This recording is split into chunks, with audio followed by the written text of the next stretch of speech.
We provide you the platform to turn your dreams into reality. Give wings to your aspirations with KR Mangalam University. Dharali में जो त्रासदी आई और जिस तरह से 43 किलोमीटर की रफ्तार से पानी और बोल्डर एक साथ नीचे की तरफ आए, वो क्या संकेत करता है?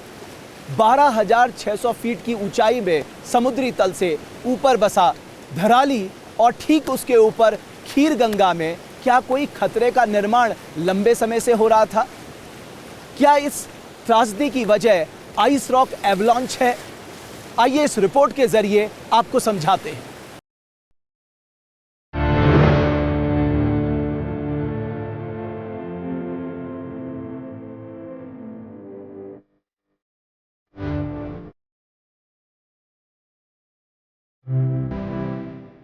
हिमालय की गोद में बसा एक गांव धराली।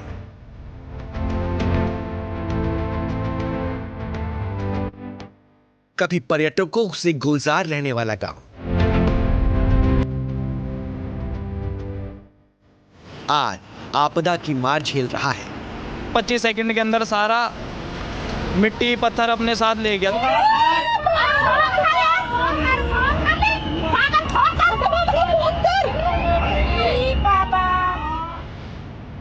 हर तरफ कीचड़ और मलबा। वो आ रहे थे तो बिल्कुल ही उड़ जा रहे थे उसी के साथ। तो मार्केट में कम से कम 10-15 लड़के हमने भागते हुए देखे।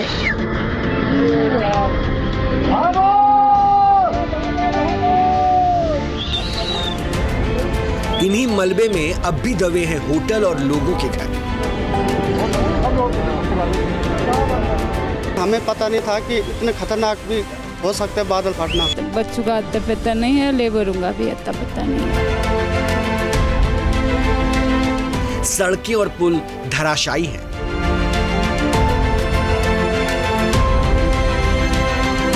जो 3-3, 4-4 मंजिले होटल थे उसमें जो है तो एक दिन का तक नहीं कहीं दिख रहा है। युद्धस्तर पर जिंदगी की तलाश जारी है। मलबा मतलब 5 से 6 बार लगातार मलबा आने के कारण वहाँ कुछ भी नहीं बचा।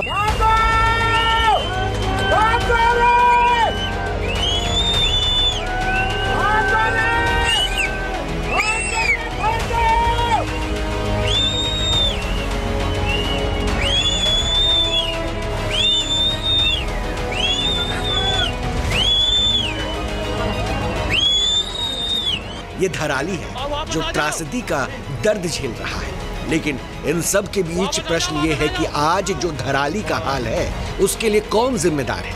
आखिर क्यों धराली की धरा कीचड़ और मलबे से सनी है? क्यों धराली में मिट्टी और पानी के सैलाब ने तबाही मचा दी?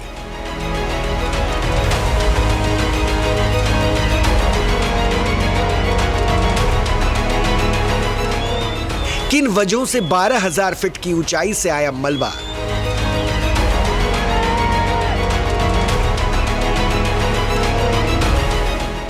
और क्यों 34 सेकंड में धराशायी हो गया धराली?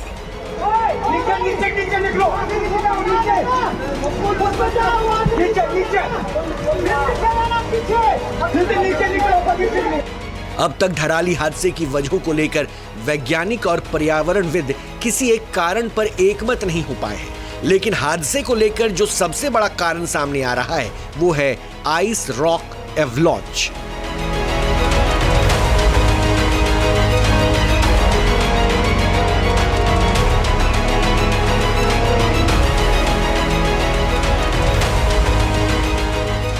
दावा किया जा रहा है कि धराली में जो तबाही मची उसके पीछे बादल का फटना नहीं बल्कि आइस रॉक एवलांच है।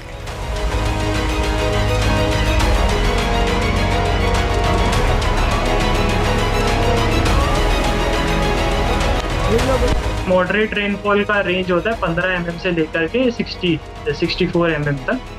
तो जो है वहाँ पे 3 और 4 सेंटीमीटर जो है बारिश कहीं कहीं जो है वो देखने को मिली थी शाम तक।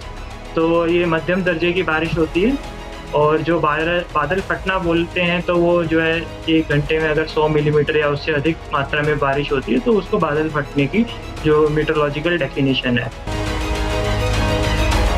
उत्तरकाशी के पर्यावरण और भौगोलिक स्थिति पर करीब से नजर रखने वाली ये है मल्लिका भागीरथी इको सेंसिटिव जोन की निगरानी समिति की सदस्य हैं। इन्होंने ही धराली हादसे को लेकर आइस रॉक एवलॉन्च की थ्योरी सामने रखी है। तो आने वाले वक्त में जो क्लाइमेट चेंज रिलेटेड इम्पैक्ट्स हैं वो सिर्फ फ्रीक्वेंसी और इंटेंसिटी में बढ़ने वाले हैं, कमी कहीं से नहीं होने वाली है। तो ये बहुत ज़रूरी है कि हमारे को अपने लेवल पे प्रिवेंटिव स्टेप्स लेने पड़ेंगे ताकि इस तरीके की नेचुरल इवेंट आपदाओं में कन्वर्ट ना हो आगे से फ्यूचर में।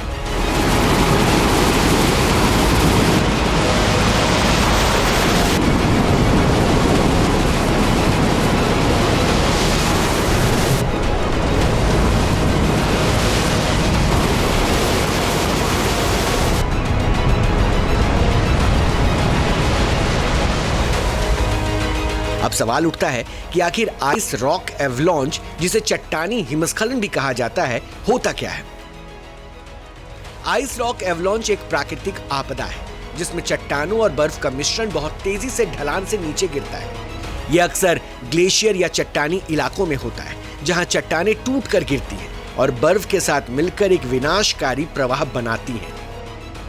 आइस रॉक आवलांच है। आइस रॉक आवलांच जो होता है वो बेसिकली जब एक बर्फ का बड़ा सा टुकड़ा जो होता है वो वहाँ बर्फ के पहाड़ के साथ अलग होता है तो अपने साथ पत्थर, डेबरी, गाद ये सब कुछ लेकर नीचे उतरता है और अपने उस रास्ते में जो भी कुछ उसको मिलता है वो भी इकट्ठा करके फिर नीचे भयावह रूप लेकर सामने आता है।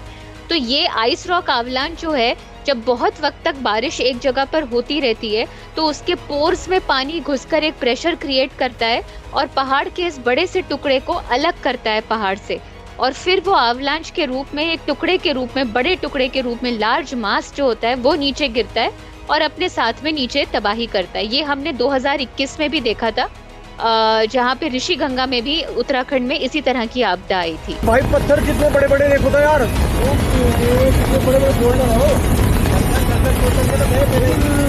10 कुंटल क्या है, हजारों कुंटल के होंगे। आइस रॉक एवलॉन्च इसलिए खतरनाक हो जाता है क्योंकि इसमें चट्टानें और बर्फ बहुत तेजी के साथ नीचे गिरती है और रास्ते में जो कुछ भी आता है वो धराशायी हो जाता है। ऐसा ही हुआ धराली में।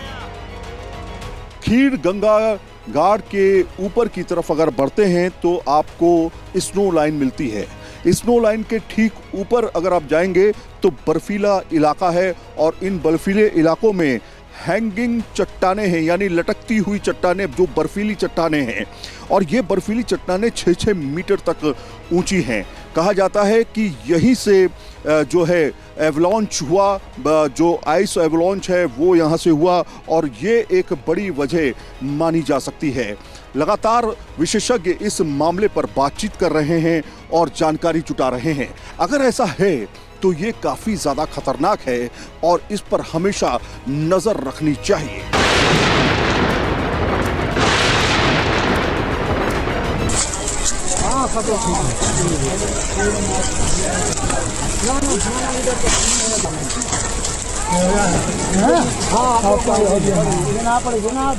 विशेषज्ञ पहले ही चेतावनी दे चुके थे कि हिमालय में आइस रॉक एवलॉन्च जैसी स्थितियां उभर रही हैं, जिन्हें तेजी से पतले होते ग्लेशियर, तीव्र मानसूनी बारिश और टेक्टोनिक गतिविधियां खतरनाक बना रही हैं। और जैसा कि विशेषज्ञों ने चेतावनी दी थी वैसा ही हुआ, जिसका नतीजा धराली में विनाशकारी फ्लैश फ्लड के रूप में दिखा।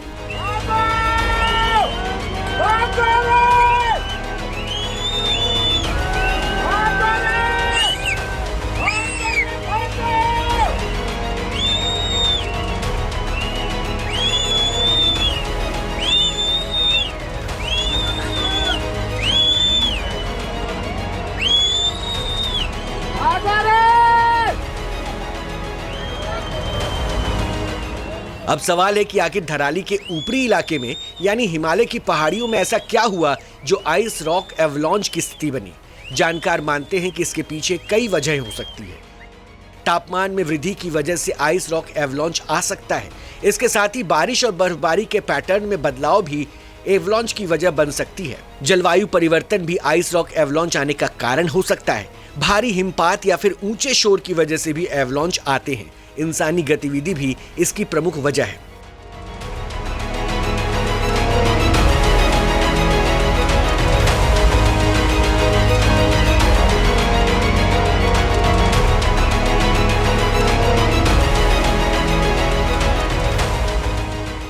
वैसे हर वर्ष सैकड़ों लोगों की जान लेने वाले ये एवलांच प्राकृतिक तौर पर भी आते हैं।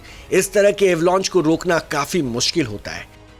अवलांच के खतरे को रोकना और कम करना तो बहुत मुश्किल है, क्योंकि हम ऑलरेडी उस टिपिंग पॉइंट पे पहुंच चुके हैं और वो पूरा जो क्लाइमेट चेंज की हम इस दौर से गुजर रहे हैं, ये पता नहीं कितना कुछ डिजास्टर लेकर जाएगा।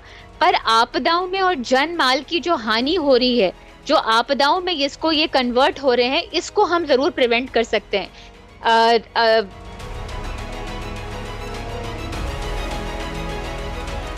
हालांकि ये पहली बार नहीं है जब उत्तराखंड में आइस रॉक एवलांच से तबाही मची है। 2021 का रैनी आपदा आपको याद होगा।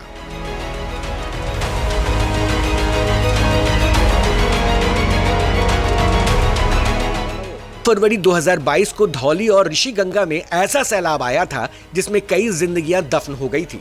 चमोली जिले के रैनी गांव में आई इस भयानक त्रासदी को याद करके आज भी लोग सिहर जाते हैं। रौंथी कैचमेंट में आए मलबे ने ऋषिगंगा नदी पर स्थित 13.2 मेगावाट क्षमता वाले हाइड्रो इलेक्ट्रिक पावर प्रोजेक्ट को तबाह कर दिया था। तपोवन परियोजना भी क्षतिग्रस्त हो गई थी। रौणी आपदा में भी कुछ इसी तरह का हाल हुआ था। चट्टान, बर्फ का मलबा एक साथ मिलकर मिक्स होकर के आगे बढ़ा और इसने करीब 8.5 किलोमीटर की चौड़ी धारा बना ली थी और इसी वजह से इतनी बड़ी आपदा आई थी। लेकिन हैरानी की बात यह है कि इतने सालों के बाद भी लोगों ने इन सब चीजों से सबक नहीं लिया और एक बार फिर से आपदा ने लोगों की जिंदगी को खत्म कर दिया, जिसका नतीजा ये हुआ कि रैनी के बाद धराली में भी लोगों को त्रासदी की मार झेलनी पड़ी।